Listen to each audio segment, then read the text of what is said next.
Bonjour, nous sommes dans le locaux de la société Sage en compagnie de son président et fondateur Hubert de Torcy. Bonjour Hubert. Bonjour Père.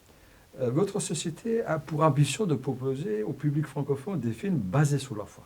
Ce genre de film est très répandu aux États-Unis. Et vous avez eu le courage de lancer ce genre d'initiative pour les francophones. Pourquoi? Alors pourquoi? Parce que je dirais depuis que j'ai rencontré Dieu, quand j'avais 23 ans, euh, j'ai la passion de la mission et de l'évangélisation. J'ai qu'un seul désir, c'est que d'autres puissent faire cette rencontre avec Dieu. Donc voilà, et donc j'ai toujours cherché des moyens d'annoncer de manière large la bonne nouvelle du salut. Et le cinéma pour moi est le meilleur des médias qui soit. Voilà, il convoque tous les arts et du coup on a avec le cinéma le moyen de ressentir des émotions et peut-être de rencontrer Dieu. Donc voilà, donc ça c'est la raison pour laquelle j'ai toujours été attiré par cet idéal d'un jour produire, et en tout cas pour le moment distribuer des films d'inspiration chrétienne, comme il en existe effectivement beaucoup depuis les années 2010 aux États-Unis, où c'est devenu un genre à part entière. Ils appellent ça le faith-based movie ou inspirational movie. Et voilà, donc il y a beaucoup de choses, il y a des choses de très bonne qualité, d'autres de moins bonne qualité. On essaie de ne garder que ce qui pourrait correspondre au public francophone. Et voilà, en choisissant des films qui ont cette ambition, j'allais dire, de pouvoir permettre de mieux goûter qui est Dieu. En fait, c'est un peu le critère de sélection qu'on va essayer d'opérer quand on choisit nos films. Voilà. Donc on peut dire que l'activité principale de votre société, c'est la distribution de ces films. Voilà. Est-ce que vous pouvez nous présenter un petit peu votre société? Alors, on sort en moyenne, quand il n'y a pas de confinement bien sûr, on va dire entre 3 et 5 films en salle chaque année, donc en salle de cinéma, et puis une vingtaine de titres en DVD. Ce qui fait qu'après maintenant presque 7 ans d'activité, on a un peu plus de 100 films au catalogue, et on a sorti donc à titre personnel une vingtaine presque de films en salle de cinéma. Et on a travaillé aussi pour le compte d'autres distributeurs qui ont des films parfois avec une forte dimension chrétienne. Je pense à des films par exemple comme Une vie cachée de Terrence Malick, comme Tu ne tueras point de Mel Gibson, des films comme ça, ou La résurrection du Christ, qui est un film produit par Sony. Ces films-là, ils sont distribués par d'autres grands distributeurs, mais qui font appel à nous pour la distribution. Si je cumule l'ensemble des films que nous avons distribués, ça fait une trentaine de films en salle de cinéma, qui ont généré près de 3 millions d'entrées en France. Donc il y a quand même des spectateurs, et puis certains films ont connu vraiment de gros succès. Des films comme par exemple L'Étoile de Noël, qui est un film produit par Sony, qui raconte, pour des enfants, un film d'animation donc avec des animaux qui parlent, etc., mais qui est très fidèle au récit biblique, permet de découvrir l'histoire de Noël. Ce film-là, par exemple, il a été vu plus de 540 000 spectateurs en salle de cinéma.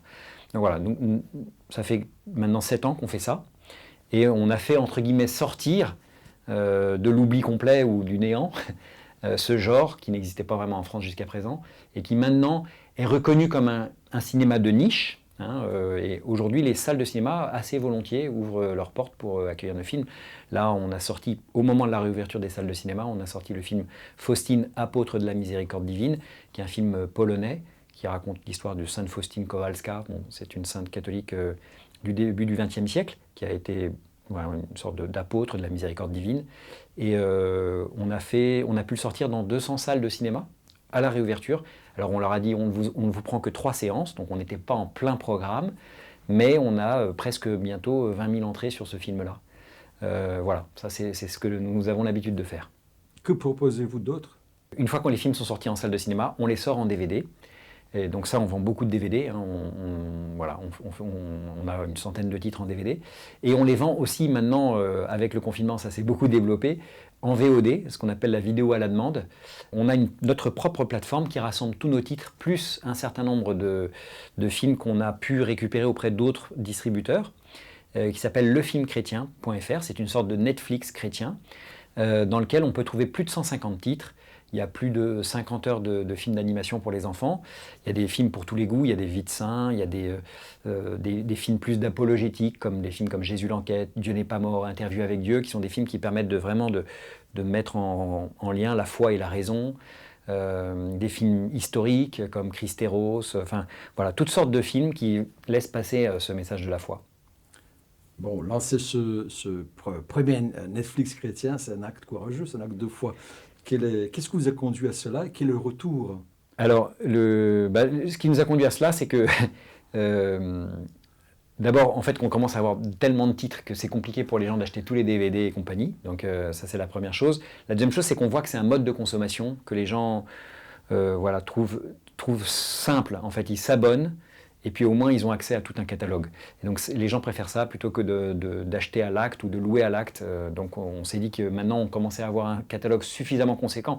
Ça reste très faible par rapport à ce que peut proposer un Netflix justement ou Amazon Prime. Mais au moins voilà, il y a tous nos films ici et on est quasiment le seul endroit où ces films peuvent exister parce que certains d'entre eux sont sur d'autres plateformes mais très peu. Et les retours, pour l'instant, on a 2600 abonnés, donc ce qui reste très modeste. Vous voyez, on est dans une économie d'échelle qui est assez modeste. Mais on espère en gagner petit à petit. Notre ambition, c'est d'avoir 10 000 abonnés sur cette plateforme. Si un jour on parvient à être à 10 000 abonnés, on générera suffisamment d'argent pour pouvoir produire chaque année un petit film pour la plateforme spécialement. Donc ça ne sera pas un film avec des gros moyens, bien sûr, ça sera un film d'aujourd'hui, avec un scénario simple, mais de bons comédiens, de bons réalisateurs. Alors, on mettra l'argent là où il faut. Et ça, c'est un peu, voilà, notre idée, c'est de créer un peu une communauté autour du film chrétien pour pouvoir se donner les moyens aussi à notre tour de jouer notre jeu dans la partie production. Dans le catalogue, il y a de films catholiques, protestants, mais aussi orthodoxes. Donc c'est une occasion de lancer Exactement. à notre public orthodoxe de s'abonner parce qu'il faut un soutien. Donc cette initiative mérite un soutien aussi de la part des orthodoxes. Justement, est-ce que vous pouvez dire quels sont les films? Est-ce que vous avez des films de tradition orthodoxe? Alors pour l'instant, on a un film de tradition orthodoxe qui n'est pas encore présent d'ailleurs sur la plateforme, qui s'appelle Le Voyage extraordinaire de Séraphima, qui est un dessin animé russe que j'affectionne énormément. J'affectionne énormément parce qu'il évoque la belle et grande figure de Saint Séraphin de Sarov, qui est mon saint préféré. Voilà, c'est vraiment mon maître spirituel. J'ai énormément aimé la biographie de Saint Séraphin de Sarov. Et je cite très souvent, quand j'ai l'occasion de donner des enseignements sur la vie dans l'esprit, Saint Séraphin de Sarov et bien sûr le but de la vie chrétienne, c'est l'acquisition du Saint-Esprit, etc. Bon, bref, ce n'est pas forcément ce dont parle le film, mais le film évoque la figure de Saint Séraphin à travers le sort d'une petite orpheline dans un orphelinat soviétique pendant la Deuxième Guerre mondiale, voilà, qui a des songes avec Saint Séraphin. C'est un très beau film, je dirais, avec un très beau dessin, une musique exceptionnelle, avec ce côté, je dirais, onirique et profondément spirituel russe. C'est vraiment un film orthodoxe, je trouve, par tous les pores, par chaque pixel de ces images. C'est un film que malheureusement on espérait pouvoir sortir en salle, qui n'a pas pu sortir en salle à cause du confinement.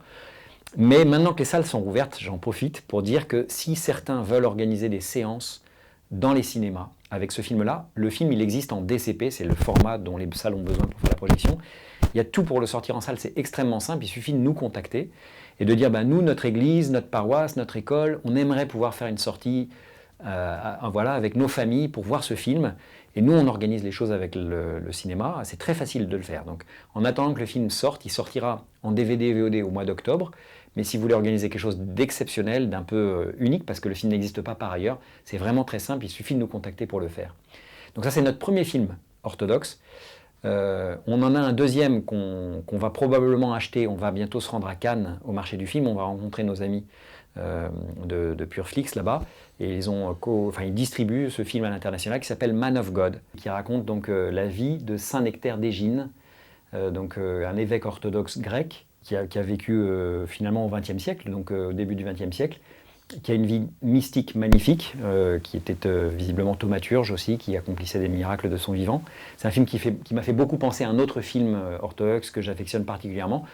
Vous voyez, de même que mon saint préféré, c'est un saint orthodoxe, mon film préféré, c'est un film orthodoxe, qui s'appelle L'île de Pavel Lounguine, et qui est pour moi un des plus beaux films. Enfin, c'est un miracle, ce film est un miracle, c'est pas un film, c'est un miracle. Je trouve qu'il n'y a pas de film qui rende aussi magnifiquement Dieu présent sur les pellicules que dans L'île de Pavel Lounguine, avec peut-être La Passion du Christ de Mel Gibson, qui est aussi un film que j'affectionne beaucoup. Enfin voilà, toujours est-il que du coup on a ce film qui va bientôt arriver dans notre catalogue, Man of God, et puis après ça j'espère qu'il y en aura d'autres, voilà, parce que tant qu'il y aura de la production en tout cas, nous on sera ravis de pouvoir de pouvoir les distribuer. Voilà. On est dans les pays orthodoxes, particulièrement en Russie, organise beaucoup de festivals des films orthodoxes, documentaires, films de cours, et voilà. J'espère que vous allez pouvoir aussi présenter au public francophone. Et la dernière question, avez-vous d'autres projets? Alors notre gros projet, maintenant qu'on a un peu, entre guillemets, franchi ce cap, cette première étape de notre histoire qui est la distribution de films, en quelque sorte, on fait partie du décor désormais. On est reconnu comme des distributeurs par les salles de cinéma, les producteurs, les distributeurs. Et maintenant, on voudrait vraiment produire, voilà, produire nos propres films. Et donc, on a beaucoup de projets dans nos escarcelles qui sont pour l'instant au stade de l'écriture. On a un documentaire qui va bientôt sortir, qui est lui terminé, qui sortira en novembre, qui s'appelle Brother, qui est sur un documentaire sur les franciscains du Bronx aux États-Unis. Un très beau documentaire. Voilà, la confrontation entre des moines qui ressemblent un peu à des gens du Moyen-Âge en robe de bure, et puis le ghetto urbain violent de Newark aux États-Unis. Et puis on a plusieurs projets de films, des grandes fresques historiques, des comédies, enfin voilà, dans des genres très différents. Et j'en profite du coup pour annoncer que je travaille actuellement avec un autre orthodoxe, qui est grec, lui, qui s'appelle Nicolas Moïsakis. Et on travaille sur un projet qu'il a écrit, qui est magnifique, qui s'appelle Gotha, qui raconte toute l'épopée de l'évangélisation des Goths au IVe siècle de notre ère. C'est un film, si ce film voit le jour, ça sera un énorme film, vraiment un énorme film. On a beaucoup d'ambition sur le casting de ce film notamment. Il raconte notamment l'histoire de Orphilas, le moine Orphilas, qui est à l'origine de la conversion de Fritigerne, un des grands chefs goths qui a commencé par massacrer les chrétiens de Constantinople et qui s'est converti grâce à Orphilas ensuite au christianisme. C'est un film qui peut beaucoup résonner aussi par rapport à notre époque, parce que c'est une époque aussi de basculement de civilisation, on peut dire. Et donc au IVe siècle, la civilisation romaine a basculé, mais elle est restée chrétienne grâce à l'évangélisation de ces barbares qui nous envahissaient. Et donc voilà, c'est un film très violent, c'est un film de guerre, un film avec aussi le témoignage édifiant de ces martyrs chrétiens. On évoque Saint Nikitas, qui a été découpé en morceaux. C'est vraiment un très beau film, j'espère qu'il verra le jour. Et voilà, c'est un des projets qu'on porte en termes de production. Écoutez, nous espérons aussi, on est impatients de voir tous ces projets réalisés. Hubert, merci de nous avoir accordé de votre temps. Et puis, merci beaucoup, Père Gifko. Voilà, donc on se verra une autre fois à l'occasion des sorties de ces très beaux films. Super, merci beaucoup.